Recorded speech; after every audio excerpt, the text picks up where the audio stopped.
how I got out of Zionism. So this is obviously a much longer conversation and a much longer story.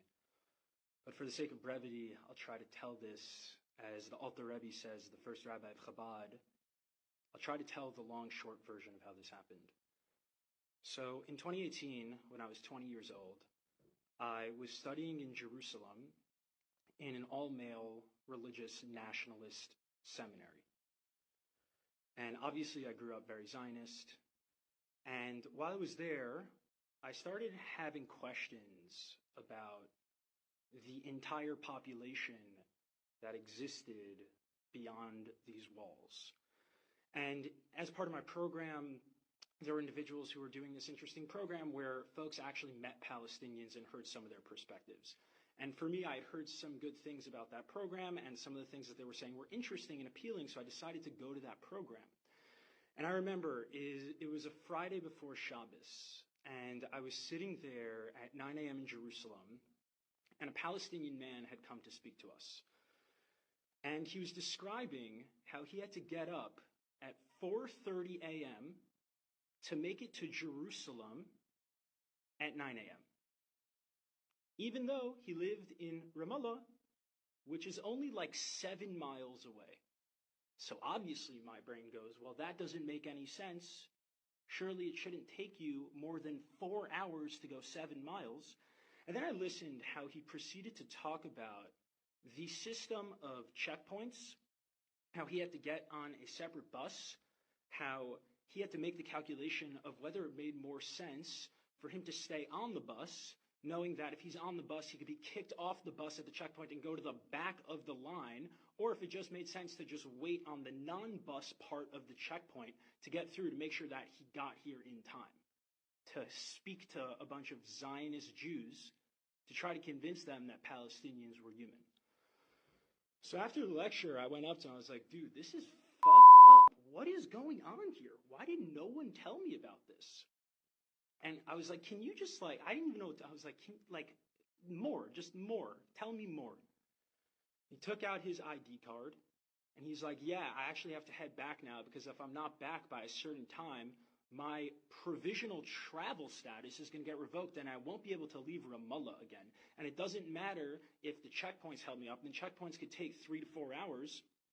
So I need to head back now. I'm like, dude, it's 10:30 or 11 o'clock. He's like, I can't take any chances. I'm not risking this getting revoked.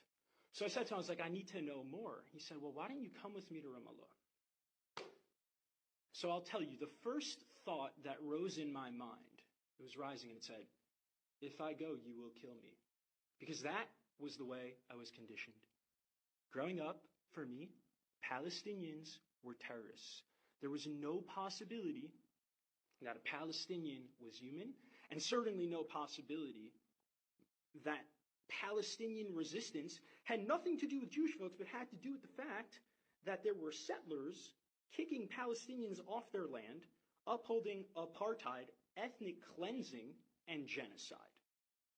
So as that thought was rising, there was another voice in me, and I think this voice is a deep ancestral voice, and to this day, I'm amazed at myself that I was able to challenge all of my conditioning with the second voice, a deeper voice, a deeper knowing.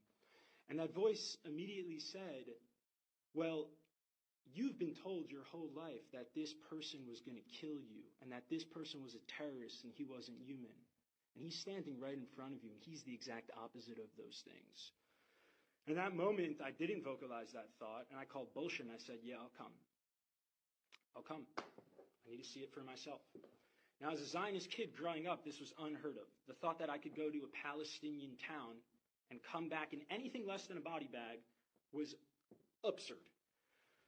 But he said, you got to come in the next couple of days. So this was Friday. So I had Shabbos in Yerushalayim. And then Sunday is a work day in the Israeli settler colony.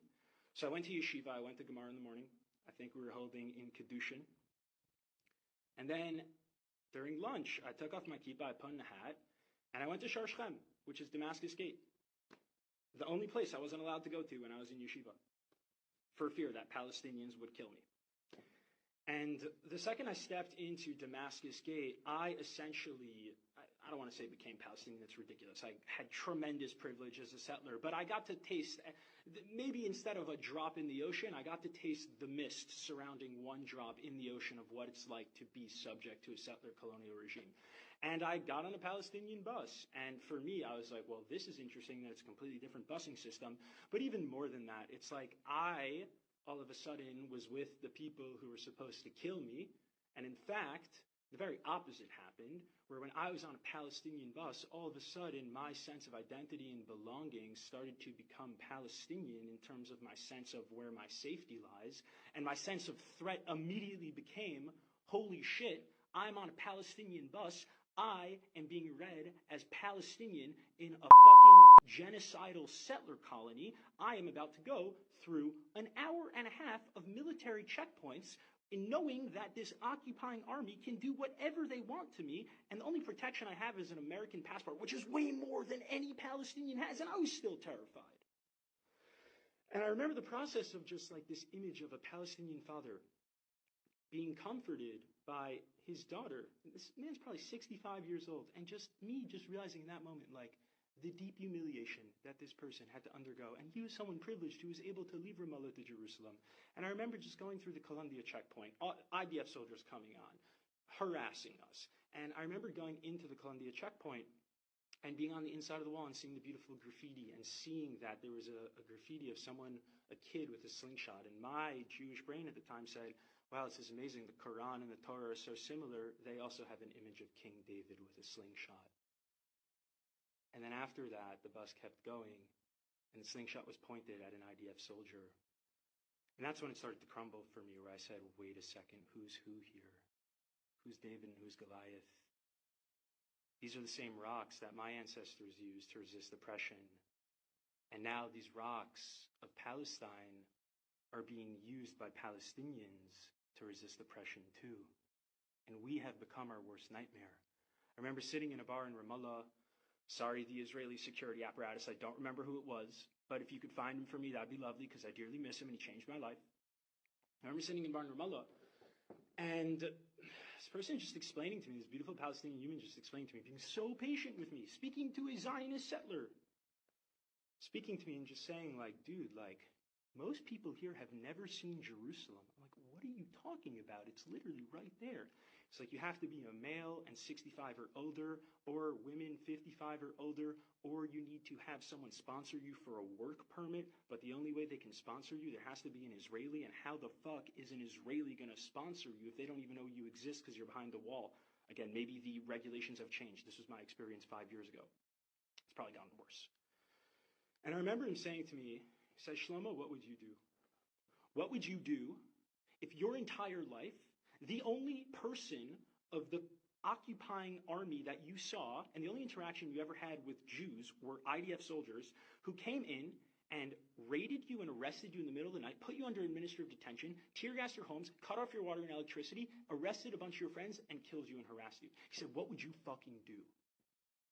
And I said, if you don't think that I would resist with every single fiber in my being, as long as I was alive, to liberate myself from this colonial hell, you are out of your fucking mind. I said, how dare you even ask me what I would do? I said, do you know my ancestry? Do you know who I come from? Do you know that my lineage? My grandfather survived Auschwitz, Reb Shimon Bar Yochai, Hanukkah. You think I wouldn't fight back? That was after 6 hours. Can you imagine what 18 years, what 30 years does to the psyche of someone like that? And y'all sit here and get confused with Palestinian resistance? Are you kidding me? All that shows me is that A, you have no idea what the settler colony of Israel is, and B, it's disrespectful. You're disrespecting yourself because you're telling me that if you were in that position, you wouldn't fight back and you would willingly die. And that tells me that if I was in Auschwitz with you and we were in the bunkers, you wouldn't resist our Nazi captors. And that is someone I don't trust. So let's fucking get it together and start telling the truth and take this seriously. Let's fucking free Palestine for all people, everyone on the land.